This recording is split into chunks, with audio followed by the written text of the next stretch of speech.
Hi friends, my name is Ankit Jaiswal. Tutorial में आपका स्वागत है। इस वीडियो में हम लोग सीखेंगे कि किस तरह से हम जीपीआईओ को रीड कर सकते हैं। लास्ट वीडियो में हमने सीखा था कि जीपीआईओ में आउटपुट कैसे देते हैं।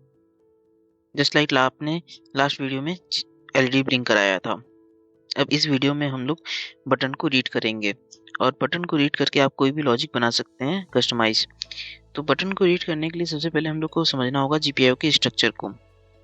आप स्क्रीन पे देख सकते हो जीपीआईओ के दो पार्ट में होते हैं। जीपीआईओ मोस्टली जीपीआईओ में हम इनपुट या आउटपुट सेट कर सकते हैं और इनपुट में आप अगर देखेंगे तो दो तरीके के मेथड होते हैं। जस्ट लाइक एक डिजिटल मेथड होता है और एक एनालॉग मेथड होता है। मतलब अगर हम किसी भी पिन पे कोई डिजिटल सिग्नल्स को रीड करते हैं तो वो डिजिटल रीड होता है और अगर एनालॉग सिग्नल्स को रीड करते हैं तो एनालॉग रीड होता है। आउटपुट में देखें तो आउटपुट भी तीन तरह टाइप का होता है, डिजिटल, पीडब्ल्यूएम एंड एनालॉग। आप देख सकते हो इनपुट और आउटपुट में भी दोनों में डिजिटल और एनालॉग कॉमन है। तो इसके बारे में हम लोग देखेंगे आगे। और डिजिटल की अगर बात करें तो हम इनपुट डिजिटल में तो डिजिटल रीड होता है और इंटरप्ट होता है। और डिजिटल रीड और इंटरप्ट में काफ़ी फ़र्क होता है। आपने देखा होगा कई बार आपकी फ़ोन जब चलाते हो तो फ़ोन अगर हैंग हो जाता है तो आपका जो पावर की होता है वो आपका वर्क कर रहा होता है। इवन आपका फ़ोन हैंग हो या कुछ भी हो, क्रैश हो जाए, तो ये इसलिए होता है क्योंकि पावर बटन वो इंटरप्ट पे वर्क कर रहा होता है इंस्टेड ऑफ डिजिटल रीड पे। मीन्स आपको ये समझना होगा कि पावर इंटरप्ट का मतलब होता है आप जब भी इंटरप्ट दोगे तो वो हमेशा हाईएस्ट प्रायोरिटी पे लेगा। तो लेट्स स्टार्ट कि डिजिटल रीड कैसे करते हैं इस वीडियो में, और नेक्स्ट वीडियो में हम लोग सीखेंगे कि किस तरह से हम लोग इंटरप्ट को रीड करते हैं। आप स्क्रीन पे देख सकते हैं हमने वर्क स्पेस खोल लिया है अपना। हम न्यू प्रोजेक्ट बना लेते हैं।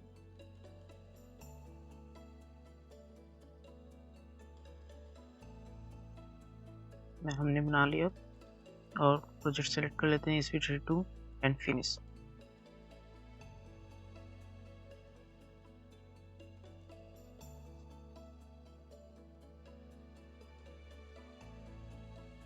अब ये बन चुका है।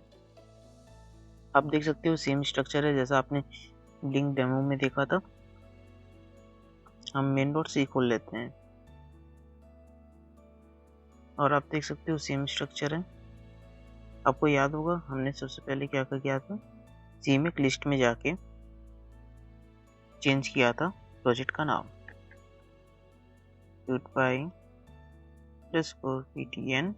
ptn_read_app and save. अब एक बार हम अपने कोड को कंपाइल कर लेते हैं, Ctrl+B। आप देख सकते हो बिल्ड हमारा सक्सेसफुली हो गया है। अब हम आगे बढ़ते हैं। हमें कुछ चीज़ें पुराने फाइल से निकालनी पड़ेंगी। एलडी ब्लिंक वाली फाइल से मैं एलडी ब्लिंक की फाइल को ओपन कर लेता हूँ और उससे हेडर फाइल्स को कॉपी कर लेता हूँ। मैंने इसे कॉपी कर लिया मैं न्यू फाइल में और इसे क्लोज कर देता हूँ और इस प्रोजेक्ट को भी क्लोज कर दिए कि जिससे कंफ्यूजन पैदा ना हो। ये क्लोज कर दिया। अब आप देख सकते हो हमने जितनी भी इंक्लूड फाइल्स थी सारी को इंक्लूड कर लिया है। अब सबसे पहले हम लोग जीपीआईओ को रीसेट करेंगे।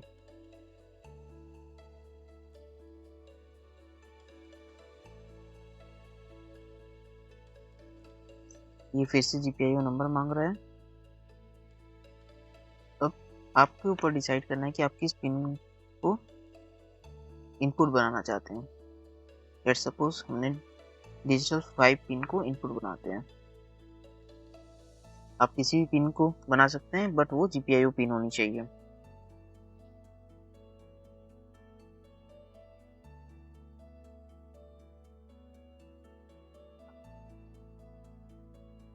मैंने जीपीआईओ 5 के लिए एक मैक्रो डिफाइन कर दिया इस ESP बटन के नाम पे।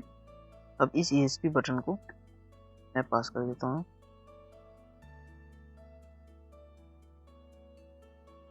नेक्स्ट हम लोग, याद है आपको, हम लोग डायरेक्शन सेट करते थे।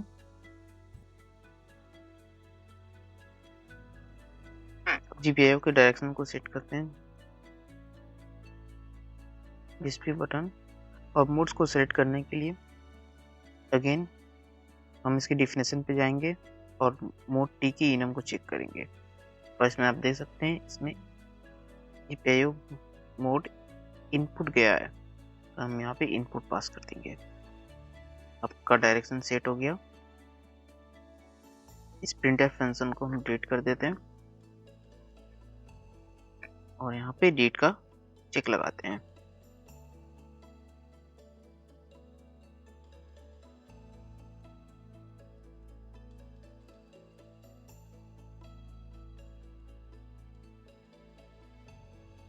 गेट लेवल, आपको याद होगा जब हम लोग एलईडी को सेट करते थे तो हम लोग जीपीआईओ सेट लेवल का यूज कर किए थे।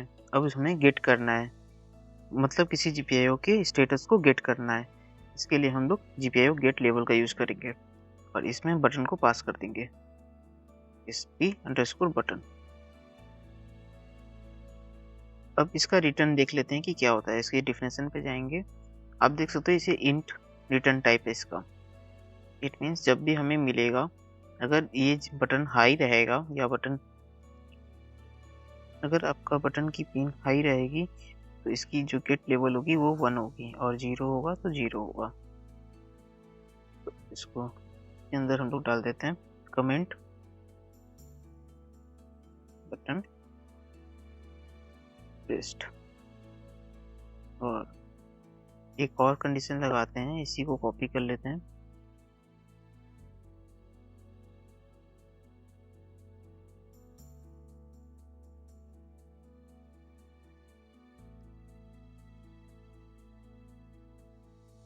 Button not pressed, button press हो रहा है कि नहीं इसे चेक करने के लिए हम एक पिन इनिशियलाइज कर देते हैं जिसके प्रेस पे एलईडी ग्लो करेगा। तो इसके लिए हम लोग सेम करेंगे, इसको कॉपी करते हैं नेक्स्ट लाइन में, और एक और मैक्रो डिफाइन करते हैं, ESP LED, जो कि पिन नंबर 2 से कनेक्टेड था, और इसको पास कर देते हैं इस पे। आपको पता होगा एलईडी ग्लो कराने के लिए इसका जो डायरेक्शन होना चाहिए वो आउटपुट होना चाहिए। तो यहाँ पे आउटपुट डाल देते हैं,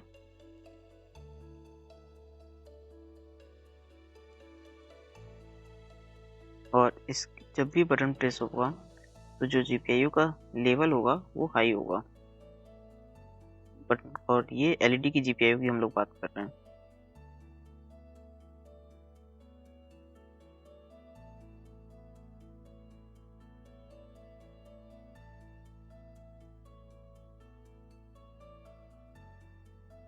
केवल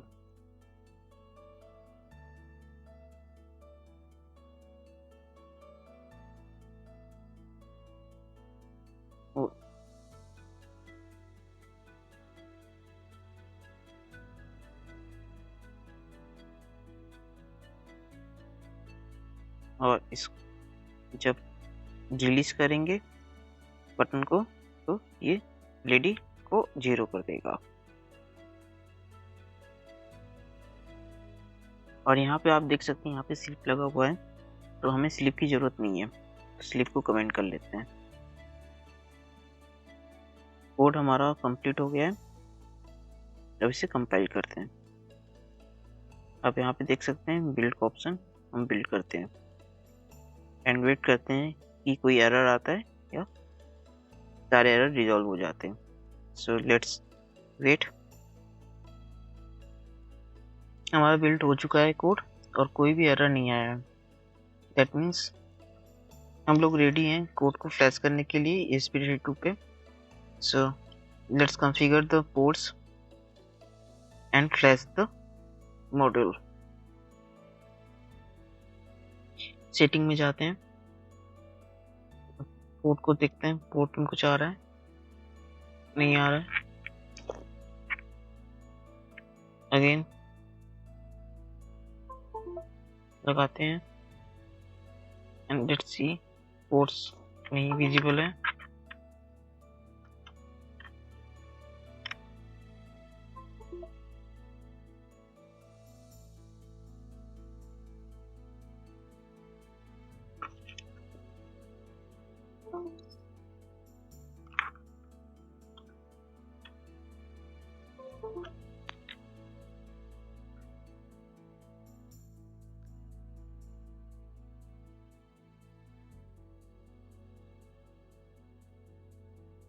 अब पोर्ट विजिबल हो गया है। नाउ फिनिश और इसे फ्लैश कर देते हैं। आप देख सकते हैं फ्लैश होना स्टार्ट हो गया है। बस हम क्लिक करेंगे प्रोसीड पे और वो स्टार्ट।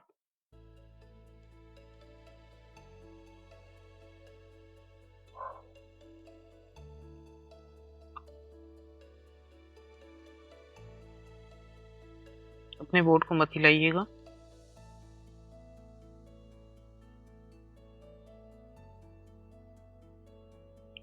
फ्लैश हो गया है। अब चेक करते हैं कि हमारा कोड ये वर्क कर रहा है कि नहीं। आप देख सकते हैं कि एलईडी इनिशियली हाई है, मीन्स एलईडी ग्लो कर रहा है स्टार्टिंग से ही, और जब मैं बटन प्रेस कर रहा हूँ तो एलईडी बंद हो जा रहा है। इट मीन्स हमारा जो लॉजिक है वो रिवर्स चल रहा है, और हमने जो बटन की कनेक्शन कर रखे हैं वो एक बटन का एक लेग जो है वो ग्राउंड है और दूसरा लेग आपका पिन नंबर 5 से कनेक्टेड है। सबसे पहले हमें देखना होगा कि ऐसा क्यों हो रहा है। आप देख सकते हो पिन नंबर 5 जो होती है वो बूट स्ट्रैप पिन है, मीन्स ये इनिशियली हाई रहती है। दैट्स वाई हमें ग्राउंड करने की नीड है, मतलब जब आपका बटन प्रेस होगा तो जो पिन है वो ग्राउंड पे जाएगी।